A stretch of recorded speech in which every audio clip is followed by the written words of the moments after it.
Welcome to the BMW M5 F10. Now this car debuted in 2013 in the United States, so that makes it 10 years old this year, but it still feels modern, and that's why I'm here to talk about it today, to show you exactly why it still feels modern. Now there's a couple of things that do make it feel outdated naturally, of course, you know, like some of the electronics, the iDrive, for example, the radio, you know, maybe the headlights, for example, because they're not LED, but there's plenty of things about this car that still make it feel modern and still make it feel like it just came out a couple of years ago. So today I'm going to show you exactly what I mean. In many ways, this F10 M5 still fits the bill of being the benchmark modern performance sedan. I mean, what more could you want in a car? This car is loaded with features, and a lot of them that make it feel modern. And I think just the body of the car and the interior makes it feel modern as well. But I'm going to get into the details and show you exactly what I mean. So one of the first things that makes the F10 M5 feel modern is this big old engine right here. So this thing is a 560 horsepower, 500 pound-feet of torque V8 with twin turbos, and the turbos actually sit right here in the middle of the V. So this was a new hot V design that BMW came up with at the time. This car actually debuted in 2011 in Europe, but in 2013 is when it came to the United States. So this engine is known as BMW's S63 TU. So this engine was actually based off of BMW's N63 and also the N55 engine. So again, this engine is a 560 horsepower V8 from BMW, and it features 4.4 liters, twin turbos, and coolant systems for the ECUs. This thing's really complicated. One of the things that makes this engine feel modern is that BMW put a lot of work into this thing and making it efficient and making it last long. So like the cylinders have a spray lining on them for the auto start stop system. You know, you need that on a big engine like this. This thing is a V8 with twin turbos. It's going to use a lot of fuel.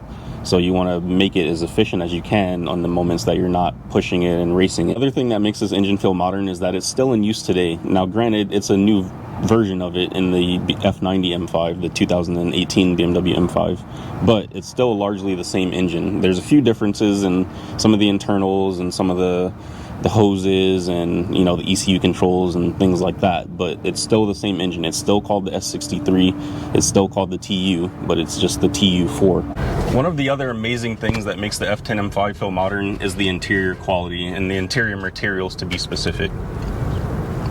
Look around the interior here. The quality of the leather is just awesome. I mean, this thing's 10 years old. They use Napa leather in here, but it's held up quite well for a car that's probably been parked outside a lot in its life.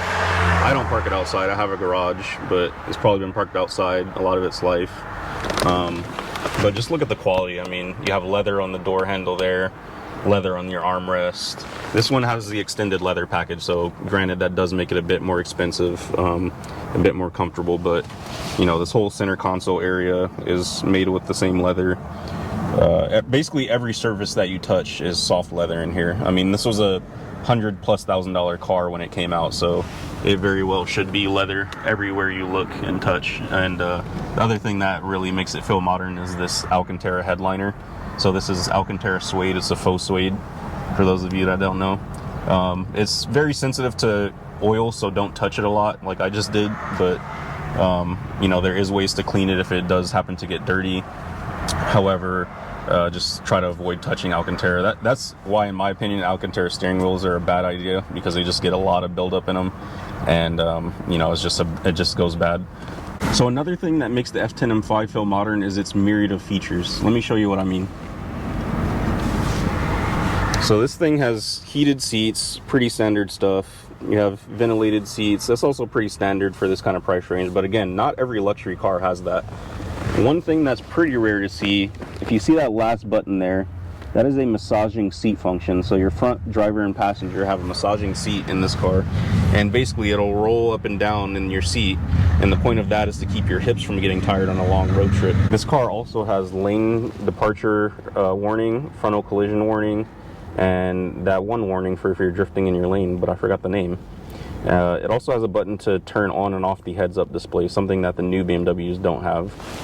You have a heated steering wheel, pretty standard, but not all cars feature that, even at higher price points. And of course you have the leather steering wheel, and this car has the extended leather package, so your dashboard is in leather, the entire center console is in leather, and your door handle is in leather. So those are the kind of things that just sets the car off and makes it feel that much more special. Another thing to really take note of in here in a 10-year-old car is the build quality. I mean, if you press on anything in here, it hardly makes any noise, and most of it makes no noise. A little bit of creaking there. I'm pushing on that pretty hard. Like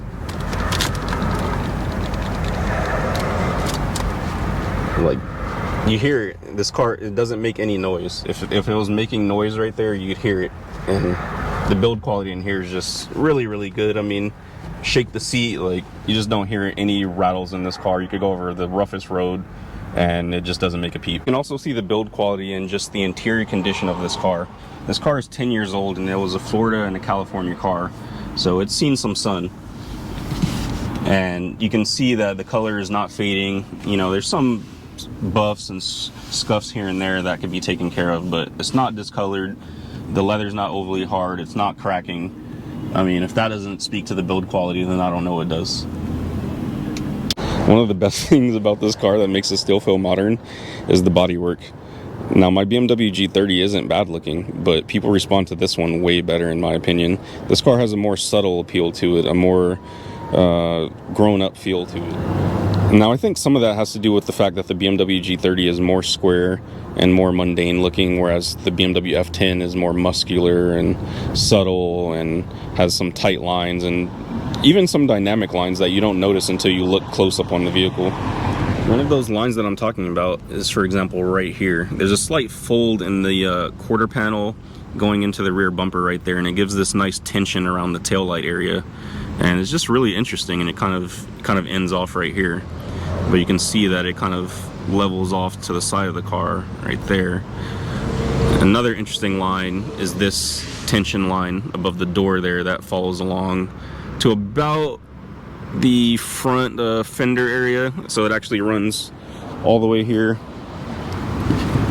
So that line runs all the way here up to the front fender, which is just massive. That's another thing about the BMW G30 and even the F90 M5. The front fenders are huge, but the rear fenders just don't do anything.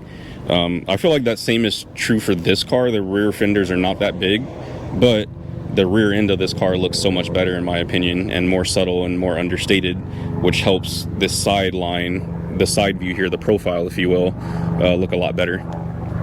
So if you take a look at the rear end here, you know, you have a nice round bumper butt area, and you can see the tires stick out just a tad. And if you compare this to the BMW G30, the BMW G30 is much more aggressive. You have a lot more going on. There's more fins, gills, and lines to make it more aerodynamic and aggressive looking, which is fine for a more modern car. But I feel like this car still looks just as modern in a lot of ways, and people don't think these cars are old. I mean, the oldest one is 2016, so that's only 7 years old at this point. That's not that old. A lot about this car looks like it was sculpted to fit just right. I mean, if you look at the rear tire compared to the rear quarter panel, the fitment is just really, really nice, even for stock. And this is not a competition model. This is just a 2013 factory edition, like DCT. All it has is a rear spoiler on it, that's it, and some exhaust tips. Another thing that helps the F10 M5 still feel modern is this front end. I mean, look at this thing. It looks aggressive, but still understated somehow. It looks grown up, but still like it wants to party. You know, you don't have LED headlights, which is unfortunate, but again, this is a 10-year-old car, and no car really had LED headlights 10 years ago.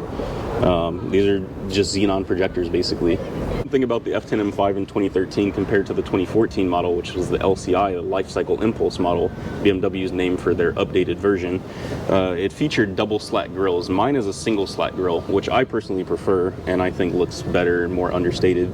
And there's no M5 badge on this version, unlike the other version with the double slats. So that's my F10 M5 and why I think it still feels modern in a sea of over aggressive, too many lines, too busy cars. What would you rate this car in looks?